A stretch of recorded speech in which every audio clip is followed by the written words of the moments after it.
Hivi mimi nilikwambia nini kuhusu mshikaji? Asije. Sasa leo kapata nini hapa nyumbani?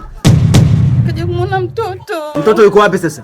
Shule. Sasa kama mtoto uko shule, nyinyi kwa nini mnakaa mnazungumza nini? Na kaja kumwangalia mtoto wake, mtoto hayupo, anazungumza nini na wewe?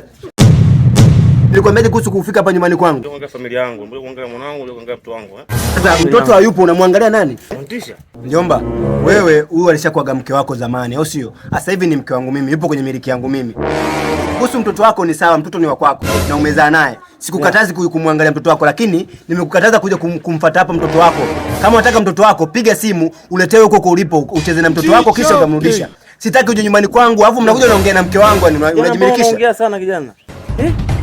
Mbona anaonekana kama muuni huyu?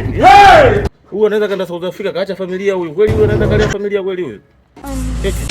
Ongea nani hapa? Mke wa kwangu mimi, mke wa kwako wewe. Unajua mtoka naye wapi mimi huyu? Babu, nazungumzia sasa hivi mke wa kwangu mimi, mke wa kwako wewe mjomba. Okay, hiyo long sawa. Alikopo kwangu mimi. Unajua huyu njia simekutolea mimi njia, unajua mama yangu. Mjomba. Ricky. Wewe mjomba wewe. Tusivunjane adabu. Heshimu heshima. Nimeshakwambia heshimu heshima. Wewe ndani.